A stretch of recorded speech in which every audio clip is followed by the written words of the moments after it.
Good morning everybody, good morning, it's JPR and welcome back to another video. So in the past on this channel we've discussed how rare every legendary Pokemon was, but we've never actually discussed how strong every legendary is. Canonically, I should say. For instance, in terms of in-game usability, we all know that Regigigas is actually one of the weakest legendary Pokemon due to his slow start ability, but in terms of the actual Pokemon lore, it is one of the stronger legendaries. Or vice versa, some Pokemon like Heatran or the Tapus are absolute beasts in competitive gameplay, but are relatively weak canonically speaking.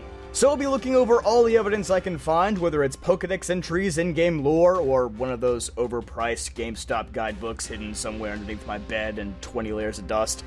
And of course we'll be going from weakest to strongest using our handy-dandy tier list, going from unrealized power to no special powers to niche powers to exceptional powers to planet-altering to universal threats to literal gods. Let's get started. But before that, a quick word from the sponsor of today's video, Keeps. I know, most of you guys are young like me and probably don't think about hair loss very often. But if you've ever looked at your old man and thought, gee, I hope that doesn't happen to me one day, then there's no better time than now to try out Keeps. Keeps is a subscription service that focuses on making it easier and more affordable for men that treat male pattern baldness. In fact, 2 out of every 3 men will experience some form of hair loss before the age of 35, which is why the younger you are, the more important it is to take action now. Keeps will even provide you with a licensed doctor who can answer any of your questions or concerns from the privacy of your own home. Prevention is key, and most men will see results within 4 to 6 months of using Keeps, so act fast. If you're ready to take action to prevent hair loss, go to keeps.com/JPRPoketrainer98 or click the link in the description to receive 50% off your first order. That's KEEPS.com/JPRPoketrainer98. Thank you to Keeps, now let's jump into the video. Kicking off our lowest tier, the Unrealized Power tier, are all the legendary Pokemon that evolve into more powerful legendaries. This includes Cosmog, Cosmoem, Kubfu, and Type Null. Yes, he is officially recognized as a legendary, don't make me keep repeating it. Essentially, there is really nothing special about any of these Pokemon in their base forms, but they will evolve into far more powerful legendaries eventually. Although if I had to rank these, obviously Cosmog and Cosmoem are at the bottom, they are literally useless. Next would be Kubfu because it's at least a functional Pokemon, and last would be Type Null because it pretty much has Sylvali stats already, it just lacks speed and its signature ability. Pretty easy tier though, so let's move on to the next one. The next tier is the No Special Powers tier. These Pokemon are just exceptionally strong and rare when compared to normal Pokemon, and more often than not have a relationship with a more powerful legendary Pokemon. Ranking lowest in this tier are Spectrier and Glastrier. The most notable thing about them is that Calyrex rides them to work every day, so they are the epitome of beta. Up next, the Swords of Justice Cobalion, Terrakion, and Virizion. Basically, they just help save a bunch of Pokemon from a forest fire. That's it. They're also some of the only Pokemon in this tier that don't have connections with a more powerful legendary, so they can't just be like, Downy, this 10-year-old is being mean and trying to catch me, please come help! Cobalion is their leader, which possibly gives him the edge over the other two, but still a pretty unremarkable trio. Beyond them is Heatran, whose entire shtick is that he lives in volcanoes. From my understanding, it's just that a volcano forms somewhere in the world and he's like, is for me? And then just takes up free residency there. He has no movies, stacks no paper, and is maidenless. All in all, a very unimpressive legendary. Just above Heatran are the 5 lower Regis. None of them have any unique powers, but they are all known for having exceptional endurance, and they are potentially immortal due to Regigigas making them out of nothing but their respective materials. This means that they have no internal organs and they can regenerate their strength as long as they have the materials nearby. Regieleki and Regidrago are probably the most impressive of the 5, with Regieleki being capable of supplying all the power in the Galar region, and Regidrago evidently possesses the power of all Dragon-type Pokemon. The Regis are hard to place, honestly, because you could say that they're more threatening because people had to lock them away to keep themselves safe, but at the same time, if humans are able to lock you up, are you really that powerful? And no, I don't mean being locked up in some 10-year-old's Master Ball. That's the great equalizer, and we don't like to talk about it. And at the top of this tier are the original legendary birds, Articuno, Zapdos, and Moltres, who truthfully are only this high due to their roles in Pokemon 2000. where conflict between them could throw the entire world's climate into chaos. But seeing as how that's a rather rare occurrence, and on their own they aren't particularly destructive or possess any special powers, and not to mention that was probably just old school Pokemon being dramatic before an actual scale of powers was developed later on, I decided it would be best to leave them in this tier. Certainly you could debate that they deserve to be a bit lower than the other Pokemon here though. Our next tier is the Niche Powers tier. This includes Pokemon that have some sort of special ability or power that separates them from the crowd, but it's not exactly a widely usable ability or a particularly powerful one. At the bottom of this tier are Urshifu, Latios, and Latias, who really don't have amazing powers, but Urshifu is the only legendary capable of Gigantamaxing, and Latios and Latias can at least Mega Evolve, which is more than some legendaries have. Cresselia is next, possessing the ability to dispel nightmares created by Darkrai. Yep, that's pretty niche. So niche that the Sinnoh games only give it the regular wild Pokemon battle theme. That's just insulting. Right above Cresselia are Raikou, Entei, and Suicune, the legendary beasts. Please don't call them the legendary dogs. Have you ever seen what a dog looks like? Raikou has the ability to control storm clouds at will and travel within lightning bolts. Entei's bark is said to erupt volcanoes across the world, and Suicune can purify tainted lakes and rivers by running across them.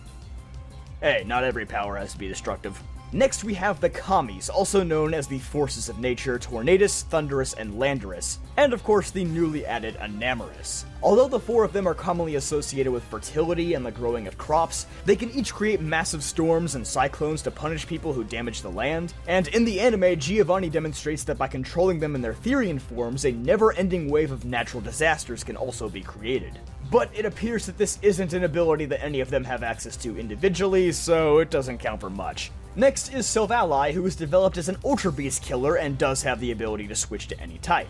It's worth mentioning that I did not include the Ultra Beasts in this video since they aren't officially recognized as legendary Pokemon, although they do share many of the same characteristics. But if I did include them, they'd probably be in this tier too, because although they don't possess any unique powers, they are still remarkably dangerous. Especially Guzzlord, who can devastate entire planets with its non-stop eating. Slightly above Silvally are the 4 Island Tapus, who also fight against Ultra Beasts but can periodically turn violent against humanity too. They each have a special power available to them as well. Tapu Koko can store thunderclouds in its shell, Tapu Fini can heal people using scales, Tapu Bulu can manipulate plants, and Tapu Fini controls ocean currents and can bring the souls of the dead back within its mist as seen in the anime. And to round out the top of this tier, we have Mesprit, Azelf, and Uxie, the Lake Trio. They may not look like much, but according to the Pokedex, each one is capable of taking away the memories, emotions, and willpower of their foes. In Azelf's case, it can literally control the bodies of its opponents. And most terrifying of all, if these 3 Pokemon are gathered in one place, they can create a red chain that summons and controls the gods of the Pokemon world. But, like I mentioned earlier, that isn't something that they can do individually. And out of the 2 red chains that we've seen throughout human history, both of them kinda didn't work as planned. So I'm not really sure how to rank that as a power. Nonetheless, I feel like they easily rank at the top of this tier. To kick off the Exceptional Powers tier, and this is probably the hardest tier to rank due to the wide range of abilities, we have Ho-Oh and Lugia. Lugia is the easier of the 2 to explain, so we'll start with it. For starters, the flap of Lugia's wings can both create and quell storms, some of them lasting as long as 40 days. Even a gentle flap from its massive wings can easily destroy homes, so as a result it isolates itself deep under the sea.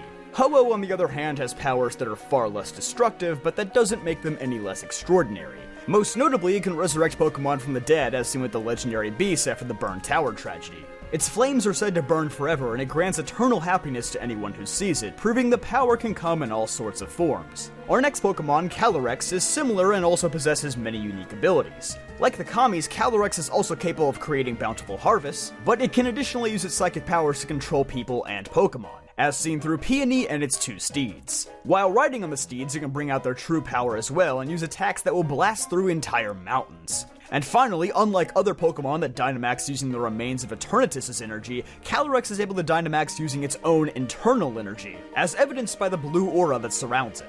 Calyrex is clearly a being of great power, but unlike most legendary Pokemon, that power is largely expressed in more gentle and benevolent ways. Taking us even higher in the power hierarchy, we have 3 duos of legendary Pokemon, and just know that despite the order, they're all roughly the same power level in my opinion, and were really hard to rank.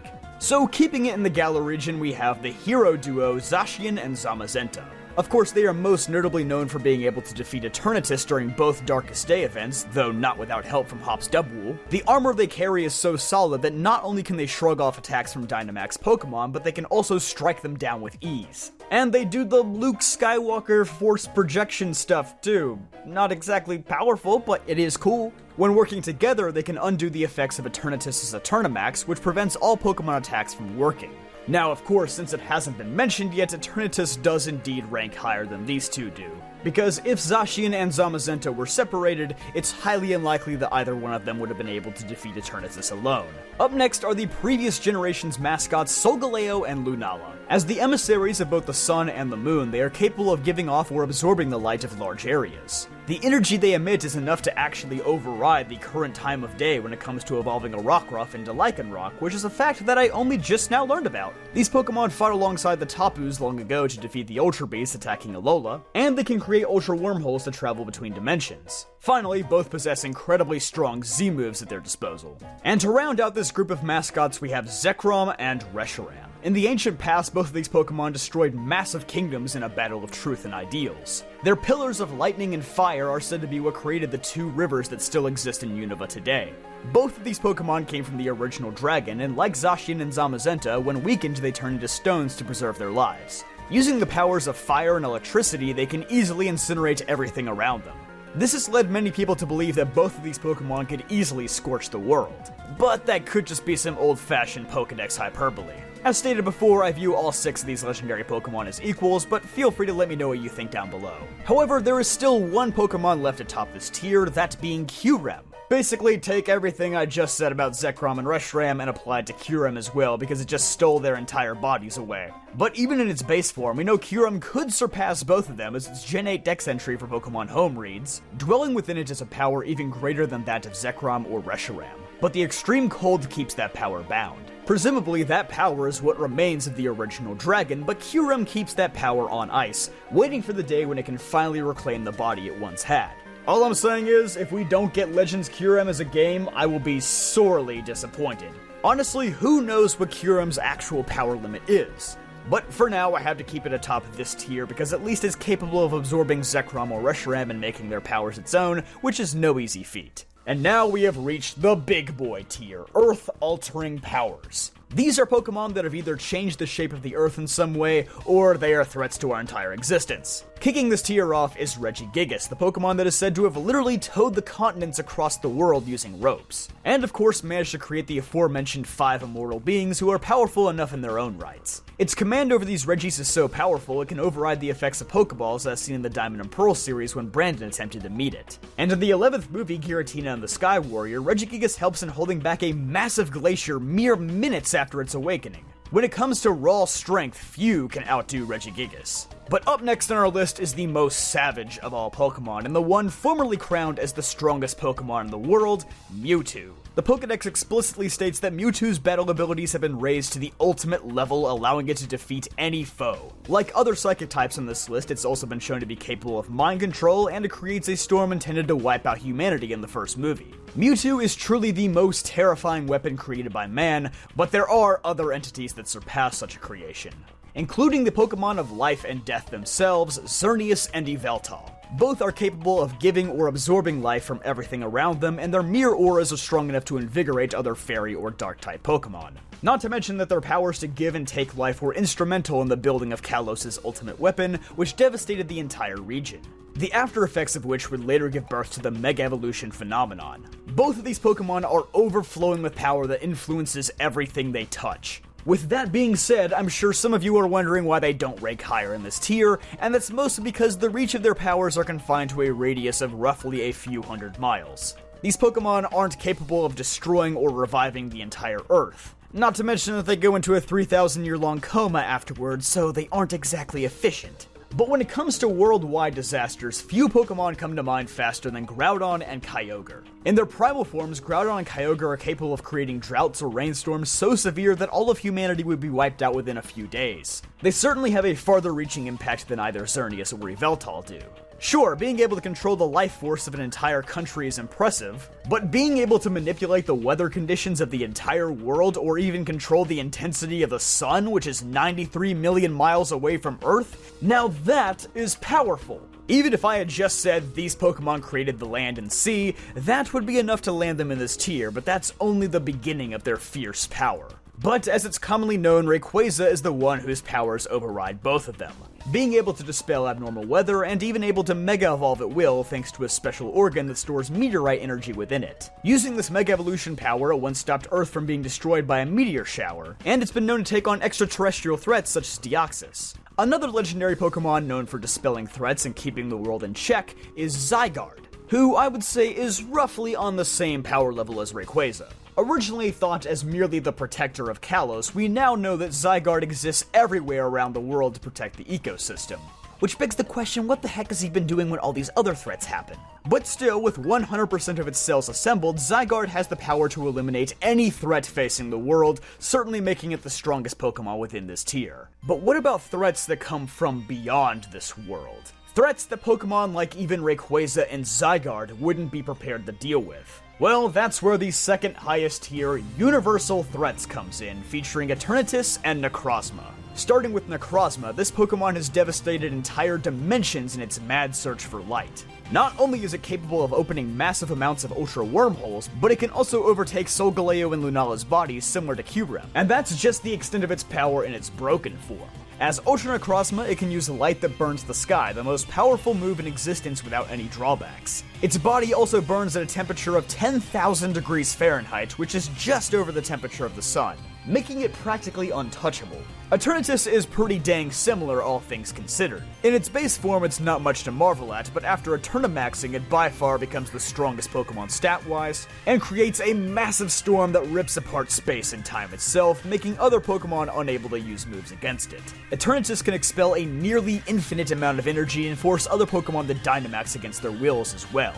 Both of these Pokemon come from beyond Earth and are single-handedly responsible for the births of Z-moves and Dynamax. It's hard to say which one is truly more powerful, but they certainly both deserve a tier of their own. But now we finally reach the final tier of this video, the Godlike Powers tier, which includes Pokemon that are pretty much gods themselves. Unsurprisingly, the only Pokemon here are the Creation Trio, Dialga, Palkia, and Giratina, who stat-wise and transformation-wise are actually very underwhelming compared to the last handful of Pokemon we discussed, but we'll just blame that one on power creeping. In terms of lore alone, if you don't have these Pokemon, you don't even have a Pokemon world to begin with. Representing time, space, and antimatter respectively, these Pokemon wield an incredible amount of control over not just Earth, not just the universe, but the multiverse and everything within it. I mean, really, they can do everything. Travel through dimensions, rip holes in reality, and they are most closely related to Arceus itself, the creator of the Pokemon world, who is unfortunately not in this video due to its status as a mythical Pokemon, but hey, maybe that's something I'll tackle in a future video. Of course, if you want to see that, make absolutely sure you're subscribed. So here is the final list to recap everything I went over. Hopefully that wasn't an information overload and you had time to digest all of it. Nonetheless, it took a ton of work to put this together, so I greatly appreciate if you left a like on this video and a comment down below. I'll see you guys next time.